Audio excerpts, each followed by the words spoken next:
All right, guys. Welcome to episode 5. Let's go. Episode 5. Yesterday, did you watch the video?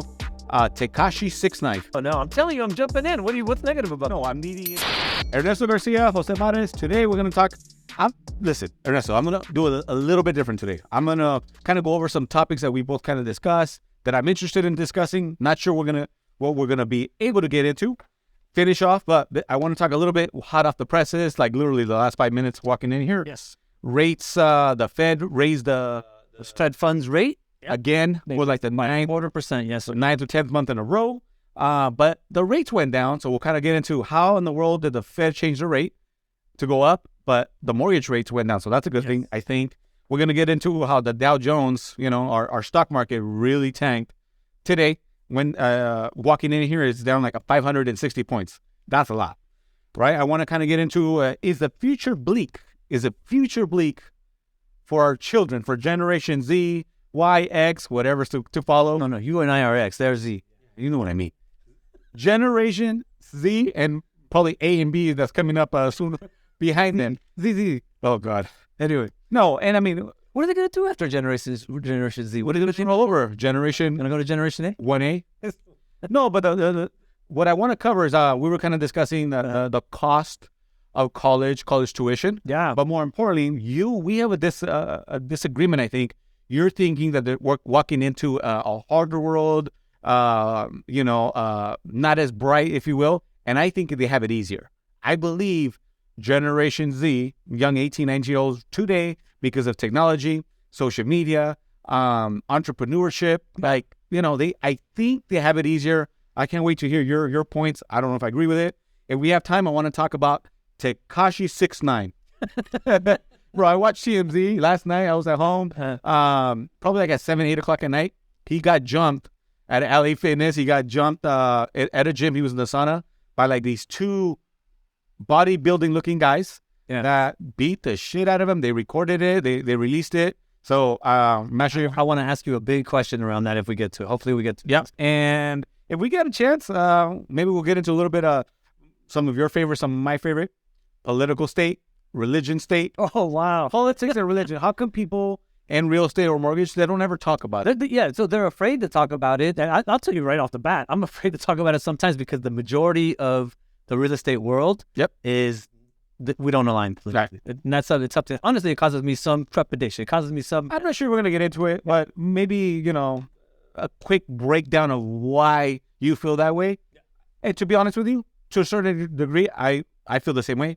And last but not least, if we get into it, we have a chance, boxing. I want to talk about the boxing schedule. There's a great fight happening this weekend. Right. Great. Yeah, we have a lot going on. A great fight happening this Saturday, but more importantly, in about a month from today, Tank Davis, Ryan Garcia, like a super fight. I'm excited. The guy's one of the guys is local. I made a bet. I'm starting to think that I might lose my money on this bet, so hopefully we'll get it. See it? No, Tank Davis. Oh, always bet on Garcia, people. Always. See, I disagree. I'm ready to double up on my bet, so hopefully we'll get into it, and I'll take your money today. All right, hot off the presses, Ernesto, kick it off. How in the world are the rates going down when the Fed is raising the rate? Give us like the 45-second breakdown of that. Okay, 45 seconds. Everybody, first of all, expected 90% of the investing public bet that there was a 90% chance that they were going to do exactly what they did, 0.25% rate hike. Okay. The interesting piece of it was that as they get that 0.25% rate hike, my interest rates do go down because, number one, it was already priced in. So people say, okay, we got what we expected. Right. Let's make it look a little bit better. And two, what we're going to talk about next, the stock market. When the stock market starts to not do well, and it did not do well on the news, what happens is some of the money that would have gone into stocks goes into the investments that drive down interest rates, right? So that's why we saw a dip in interest rates as of the announcement. So you've been in the business as a mortgage lender, me as a realtor. Do you feel that we should be betting that the stock market goes down more throughout the months? Oh, wow. That's a very, very difficult call. I'm not even going to venture a guess, to be honest with you, because the stock market and interest rates, it's so sensitive at the moment to the any given changes because there's so much going on. It used to be, this is how old I am in this business, but it used to be you could kind of tell which direction rates were going to be heading in depending on the cycles of news, right? But nowadays, like everybody was hanging on this Fed announcement. Everybody was hanging on it, despite all these market movers that had just occurred in the past few days, past couple of weeks. Everybody came back to this one thing. What's the Fed going to do? What's the Fed going to do? And I think some part of the market breathed a sigh of relief. Right. And the other part of the market was like, whoa. Now, as far as the stock market, is today a day, is this month? We're in March, end of March. Would you put some money in the stock market today? Yeah. This week? I would actually put some money in this. Wow. See, you're hard to read. Sometimes I feel like you're all bear, no bull, right? We're talking Wall Street. Yes. And then you surprised me with that comment. You would invest and put your hard-earned money in the stock market after a day like today. Yeah. So I would not take a large portion of my wealth and put it into the stock market. But if you've ever heard of something called dollar cost averaging is it kind of takes away the effect of trying to time the market, because you're kind of slowly jumping in at a scheduled time with a scheduled amount of money, and that offsets to a great extent the ups and downs of the market. Would I start dollar cost averaging a little heavier as of right now? Probably yes. Yeah, so it sounds like you're being a negative Nancy. But negative. No, I'm telling you, I'm jumping in. What's negative about it? No, I'm leading into our next subject. Yeah, so you being a negative Nancy here, let's talk about why you believe that Generation Z, and I think that's anybody born after 1997? Yeah, between 1997 and 2012. So that would put them, what, at 21, 22 years old? Yeah, so somebody born in 1997 would be somebody, help me with that, 17, 18. Yeah, like 24, 25 years old. Whatever. Oh, I totally made that math wrong. Yeah. Mid-20s. I think you're fine. 25. Okay, why do you feel, and I mean, again, it kind of connects to, you had a conversation about the college cost here locally in Southern California for private schools, for private colleges, for the UCs. But why do you feel that the future is bleak for Generation Z and those maybe following behind them? I don't know that I would label it as bleak. I think that they definitely... You made me depressed when we were talking before we started this podcast. Well, that's on you, man. How you feel, how you react to what I say is on you. How I react to what you say is on me. And what you say. Anyway. That's how you made me feel. Anyway, so why do I feel it's a tougher world that they're inheriting? I definitely feel that is the case. Number one, specific to this college situation, the cost of college in our lifetime has gone way, way up. Like, it's a no joke number. I don't have the number off the top of my head, but it's a no joke number. It's much higher than when I went to college. My kids are having to pay 4 or 5 times what I did for the same type of schooling.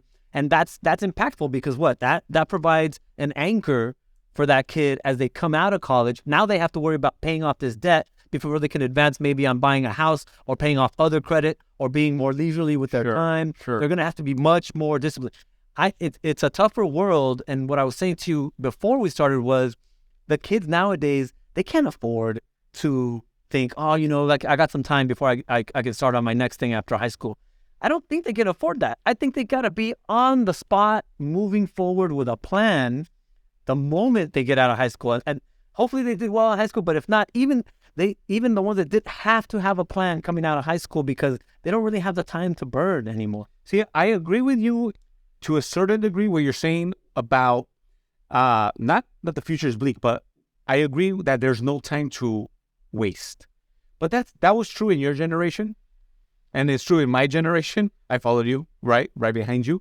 It was true in the 70s and the 80s. Same generation. We're years apart. And it might be a few years apart. Same generation. I like to feel that I'm a lot younger than you. Okay. But I think it's always been the same, Ernesto, to be very honest with you. I feel that those that excel, those that make it to the top of the mountain, those that become, whether it's leaders in industry, business, it doesn't really matter, are the ones that don't waste time. They take those 4 years out of college, out of high school. By 22, they've kind of already pinpointed the direction they're going to go. Now, there's late bloomers like myself. You went to the Army, so you were a late bloomer because you went to the military service. Okay, cool. I would have been a late bloomer regardless. Yeah, me too. So there's nothing going to be different in Generation Z, 1A, 1B, whatever follows, right?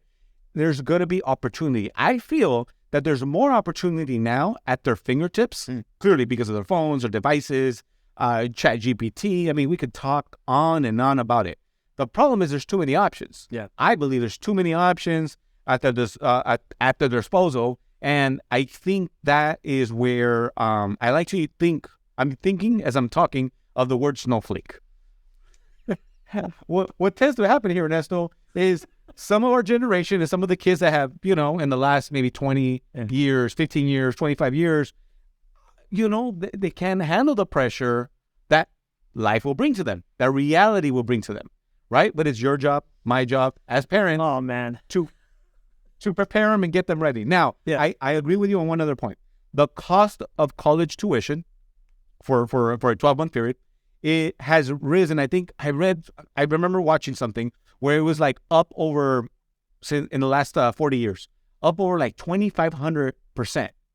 I'm sorry, 2,500%. Compared to wages. Wages have not kept up to what the cost of a degree is costing. And now, guess what? Just to interrupt you real quickly, guess what? It's not just, college is one of those expenses that's just gone crazy, right? But in general, the cost of living, period, has not kept up with wages in general. So that fact by itself tells you that our kids will have to work probably more hours for less dollars per hour than they would have gotten before. So it's a tougher place to be. That's what I'm saying. They have to be more precise. They have to be more dedicated than our generation was. Where you had time to mature, I had time to mature. I honestly don't think this coming economy, the version that they're inheriting, is going to give them that time. They're not going to have that flexibility. See, but they want it. They want it. And this is what I meant by opportunity. I mean, I think we tend to agree on the hard points. I think we do. We're both on the same block as far as in agreement. But I do believe, I mean, think about it. The last time you hired an assistant or LOA in your position, you're not hiring anybody for $12 an hour. No. If anything, you're paying double that. The expectation on jobs and the commitment for the jobs that you're hiring for, I mean, the pay $25, $30 an hour. I mean, that's a safe salary these days, right? So when I say there's opportunity, there is for those that apply themselves.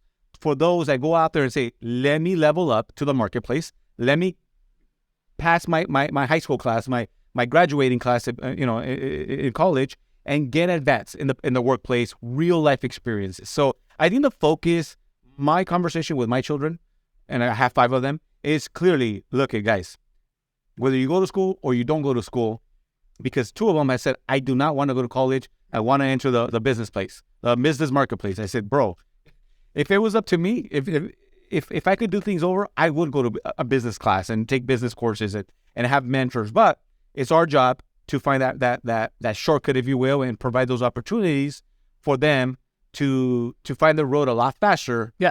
Right. So again, do I agree? I don't know that the future's bleak for them. I think it's easier. But just to be clear, I'm not saying the future is bleak. I'm saying it's a tougher road for them today than it was for us. And I know there is a pathway, especially in our business, right? So because a lot of in our business, there's a lot of what people would say they're self-made people. I happen to disagree with the concept altogether, but people would label themselves often self-made, right? But those self-made people have a certain mindset. They're driven in a certain way. So we experience those people all day long, every day. And I admire a lot of people that think along those lines for that very reason. Very motivated, very driven. They don't need a lot of people to be pushing them. They push themselves, right?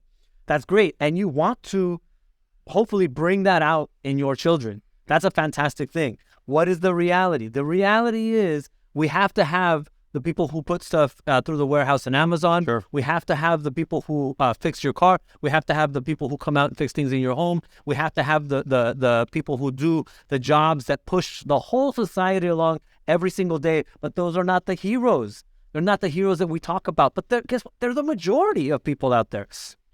That's who I'm talking about. Those are the people I'm talking about. By the way, the true reality is this. We are now, I just finished a book, and then I started studying the author of this book.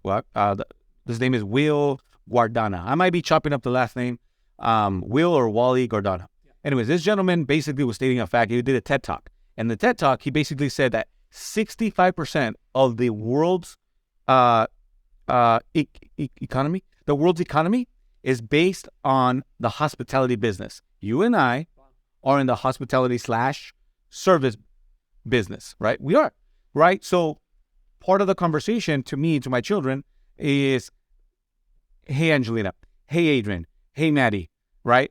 Whoever's asking, you want a shortcut in life? Learn how to communicate, learn how to solve problems, and more importantly, work harder than anybody around you. Yeah. That is my my college tuition for free. My college tuition. Yeah, no. That is my college advice, if you will, to my kids, because they are in the service industry.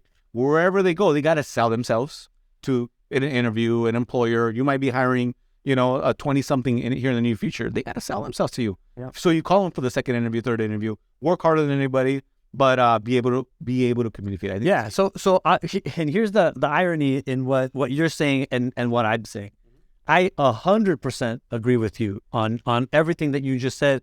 And hopefully, parents out there have caught on to the fact that they need to be teaching these kids how to be problem solvers and go-getters and all that stuff. Yes, for 100% sure. The ironic thing is that now, where before you might have been able to, excel, jump into a mid-level career and jump higher based on your own proactivity and motivation, etc. Your own, right? Now, even kids that are doing that won't find better wages until they move higher than you and I would have had to do. So we're kind of saying the same thing. And I think now it's like, before it was like you could maybe afford not to have those skills. Now you have to bring what I know you would refer to 100%. Your value, your value proposition must be higher nowadays to reach successful level. How do they do it? By not wasting time.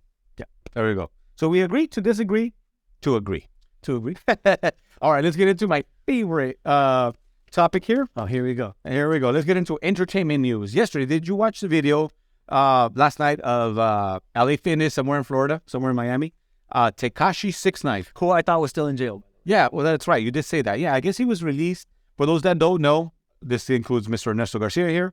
Tekashi 6ix9ine is a world famous rapper, all over social media, a bunch of followers, but he got caught up on. Do you have an opinion on his look going into? I haven't seen him as it came out of it, but do you have an opinion on his look going into prison? No, I don't have an opinion. You don't have an opinion? No. You're okay with that? Like if your kid came home looking like that, you'd be like, you know what? Prospects are great. He's a rapper. He's a singer. Yeah. He's an entertainer. Yes. Right? He's got 6ix9ine and tattoos on his face all over the place. It's not my cup of tea. Definitely not your cup of tea. You even have a tattoo, Ernest. I do. You do have a tattoo. Can we see the tattoo? Oh, I don't believe you have a tattoo. Okay. What do you want? I'm going to write down. Do you have a tattoo? Yes. I'm going to have a tattoo. Anyways, he got indicted. He had a snitch on on a gang or his friends or whatever, right? So they all, he's known as a snitch and as a rat. Yeah. So on Twitter and social media, all people do is, I would hate to be him. He makes a post and he'll have 200,000 hate comments. Where you and I come from, which are different but similar neighborhoods. Yep. Where you and I come from, is it good to be a snitch or a rat? No, of course not. No, of course not. It's the worst thing you can be. But again, speaking of Generation Z, this is a different generation. It's a different day and age. And, he's still successful. He's still creating music. He's still traveling in private jets. And how long has he been out? I'm sorry. I believe, I have no idea, but he's been out a couple of years. I'm going to say at least 2 years. He's been out creating content, creating music. He did a video with Nicki Minaj.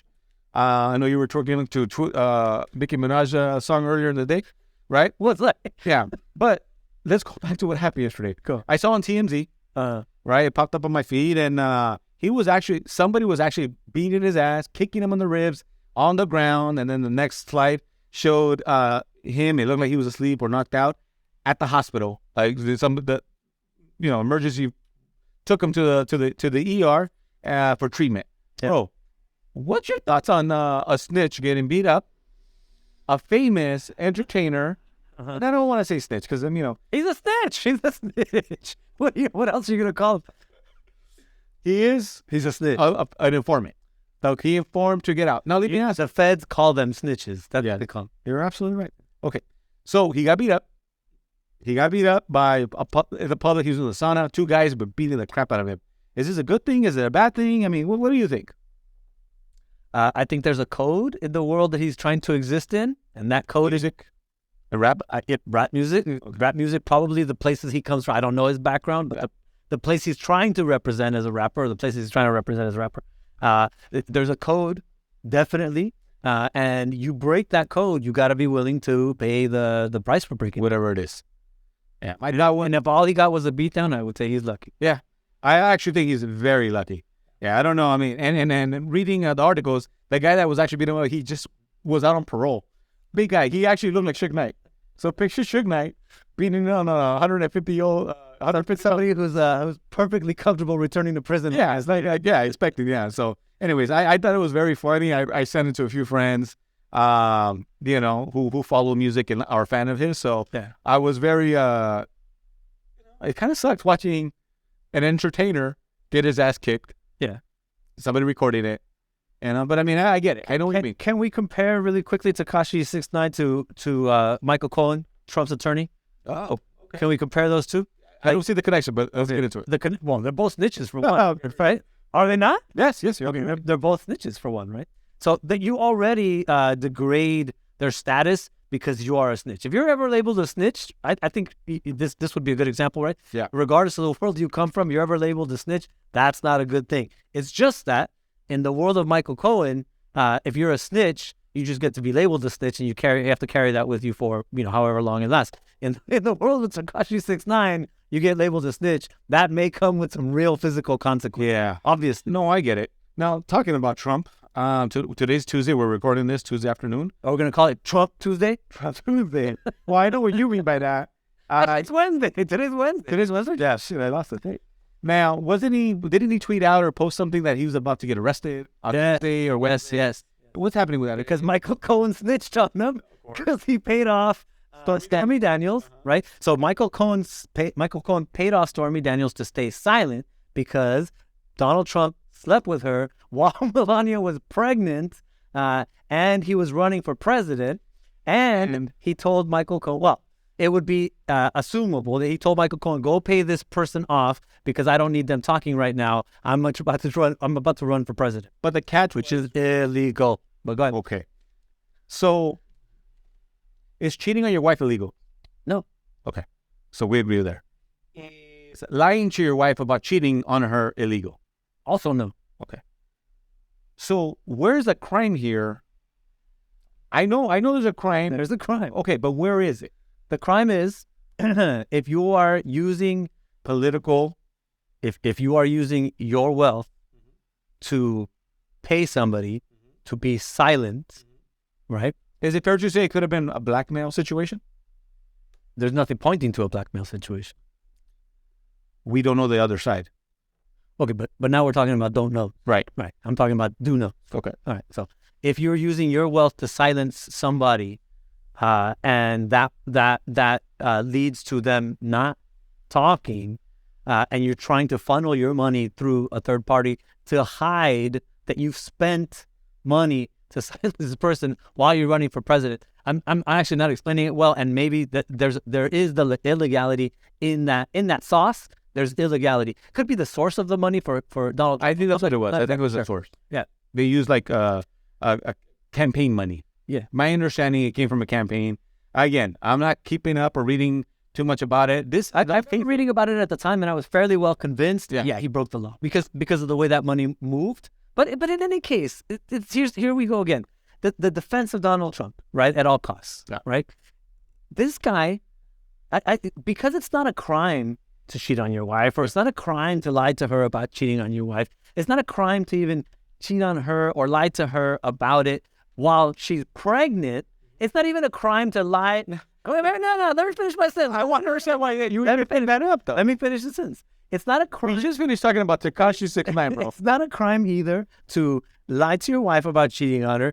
It's not a crime to lie to her and cheat on her while she's pregnant. Right. It's also not a crime to lie to her and cheat on her and lie about it while she's pregnant with a porn star. None of those are crimes. Right. But does it make it somebody that you want to be like, yeah, this guy's a great example for my kid. But the problem, great president. He's got great morals. He got great principles. This guy's got it all lined up. That's the defense for Trump at all costs for me is like. By the way, I'm not defending him. You kind of did. I am not. I just asked simple questions. Okay. See, there's the left, the right, and then there's the middle. I tend to go in the middle on a lot of things. I'm a fan of Obama. I'm not a fan of Biden. I'm a fan maybe the next Republican candidate that's going to run, whoever that is. It could be Ron DeSantis, or a dancing cucumber at this point, but anybody better than the current option. Okay, that's a really long discussion. We can get into the why of why that is. We're not. All right, let's wrap it up with this. Ernesto, are you a boxing fan? I'm less of a boxing fan now than I was before. Do you know who Ryan Garcia? Yeah, I know Ryan. Why do you know Ryan Garcia? Because he's a pretty popular boxer at the moment. He's an up-and-comer. Okay, so you know Ryan Garcia because probably social media? Yes. Okay, social media. And probably maybe I even heard you talk about it a couple times. I like Ryan Garcia, but he's making a big fight. It's probably one of the biggest fights this year. They're going to be fighting a month from today. Is Ryan Garcia the son of a famous boxer as well? No. Okay. He's a good-looking kid, very tall. Fights at a lower weight. I mean, he's got the body to build out and fight like at 154 in the future. He fights at 140. He's going to be fighting Tank Davis. I'm a huge fan of Tank Davis. Smaller fighter, stronger fighter. Anyways, I made a bet with one of our agents here at the office, right? And I betted $500. Who do you think I bet? You bet against Ryan Garcia. I did. Never bet against Garcia's. But is that what it is? Because of Garcia's? Oh, this is the one that I'm not going to win. So the fact that you're not a boxing fan, I'm probably going to end this conversation here now. No, we got something. We forgot to go somewhere else. Okay. So with Tank versus Garcia, these are up-and-coming fighters. Both are undefeated. Both are knockout artists. Both have speed. Both have power. Exciting fight. It's a great fight. It's going to be held in Vegas. I'm going to try to put a group of a wolf pack together, a few guys that are boxing fans. I just realized that you're not. I just got uninvited. Did you see that? But wolf pack, boxing fans, not Ernesto. So we're going to try to get that together to go out to the event. But yeah, I did bet $500 on Tank. I started researching everything on YouTube and trainers and fighters, and I'm starting for the first time have a little doubt. Now, I'm a fan of Garcia, Ryan. Speed and he's got all the tangible stuff, right? But man, a lot of seasoned pros are saying don't be surprised. And when I start hearing that shit, I'm like, man, did I make the right bet? Because you're thinking that the seasoned pros are out there saying, yeah, you just have not seen what you need to be seeing out of Ryan Garcia. There's something there that you haven't seen yet. Right.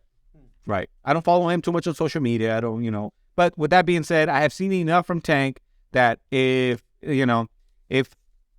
I had to, my money's on the table. This is who I believe is going to win.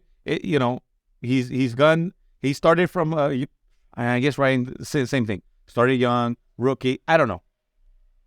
I'm starting to doubt my bet, man. Yeah, man. I think you should doubt your bet because you never bet against Garcia's. Let's finish it with the big piece of news that you forgot to bring up. It's a big piece of news. I wanted to tell you that the Wall Street Journal reported that home values dropped year over year for the first time in February, year over year, meaning comparing last February to this February, home values dropped. This would be great news for everybody who's waiting for home values to drop, except they only dropped 0.2%. I did the math on a $600,000 house. That means that they dropped $1,200, right? That's not a big help to the average buyer out there. But you want to put out home sales deposit surge. Home sales surge. So they actually went up. And again, this is not just California. This is across the U.S. So they actually went up 14.5% month over month. So which is a big jump. That's a huge jump. But it's kind of the state of the union. It's kind of the state of the market of where we were Christmas time, the holiday time, leading into January. Yeah. Very sluggish. People are on the fence. They're not sure. Yeah. Should I wait? What happened? What I think really happened in February, there was a peak, a time where rates really dropped. They got as low as 5.99. Remember that? Everybody was excited. And I think it was right there where people said, well, whatever's going to happen with the market, I'm tired of paying my landlord. I'm tired of being, my rent being increased year after year after year. Let's go out and start home shopping. My company, our numbers from January till yesterday, we're up almost 100%. Wow. And pending sales from January's data that we had to today's. You would expect to see some of that because seasonally speaking, that's the trend, right? But 100% for month over month, it's a big. And I mean, I'm excited. I'm very excited. And I start analyzing what it is. Are we working harder? Are we working smarter? It's a combination of everything. But I think what it was is all those that sluggish market, November, December, January, all those buyers that were the fence, they saw that, man, the prices are not dropping the way I thought. The market is not crashing. Right. Maybe there was a seller's market. Let me go out there, test the market, get out of my landlord, stop being a tenant. And I think that's what's driving the market. So yeah, actually, a combination of the interest rates coming down and just pent up demand. People are out there saying it is what it is. The average. I don't know if you know this, but actually, I think we discussed this on maybe episode 1. The average interest rate out there, since interest rates have been tracked, which I think was the 70s, this version of interest rates anyway, have been tracked with the 70s, which is something. The average rate was like something like 6.8% or something like that. Yeah. So we're right in there, and I think the reality for folks who were on the fence is, okay, interest rates are better. Let me see if I can take advantage of that. And sellers are giving all these incentives. Let me see if I can take advantage of that. Let me step into this market before I miss another opportunity. Here's how I gauge if properties, if it's a good time to buy, sell, whatever the case may be. As a listing agent, I look at my listings, I look at the office listings, I look at the days on the market, right? Stuff is still selling. As they're selling, it's just taking a little bit longer. Yeah. We went from 18 days to like 24 days. That's only an extra week, right? So it's about preparing your client. It's about preparing your buyers. Hey, just because it's been on the market 2 weeks doesn't mean they're ready to drop like $50,000. Right, right. You're a seller out there in the marketplace. I just bought a property that I'm fixing. I'm going to put in the market to sell. I'm expecting a substantial amount of activity and offers when I list and go to market. Good luck. Are you officially in contract with yours? No, not yet. We're getting there. We're getting there. I get it. But again, every marketplace is different, So when I flip, I really like San Gabriel Valley for that reason, because I know it, I understand it, the shortage of inventory. So let's end it with this. Is the future bright or is the future bleak, Mr. Garcia? Depends on where you sit, for sure. The future, I never said the future was bleak. Those words never came out of my mouth. I never said that. What I said was, it's a tougher world that kids are inheriting nowadays, and they got to come out of the gate swinging, for sure. I agree with that. All right, friends, that's it for episode 5. Thank you for listening to this. If you are not following us, please subscribe. Follow us on YouTube. Yes, Instagram. But YouTube only, mostly because YouTube is where we have our channel. The full channel. Yeah. It's House Dads Podcast. Give us a comment if you agree with Ernesto. Please give us a comment if you agree with me. Ernesto will argue with you on social media if you go against his opinion. With me, I'm going to ignore you. You will not get no comment. No, come after me. I'll enjoy it. I'm just kidding. All right, guys. Thank you. Hope to see you on the next one. Follow us, subscribe, tag somebody that should be listening to this. Episode 5.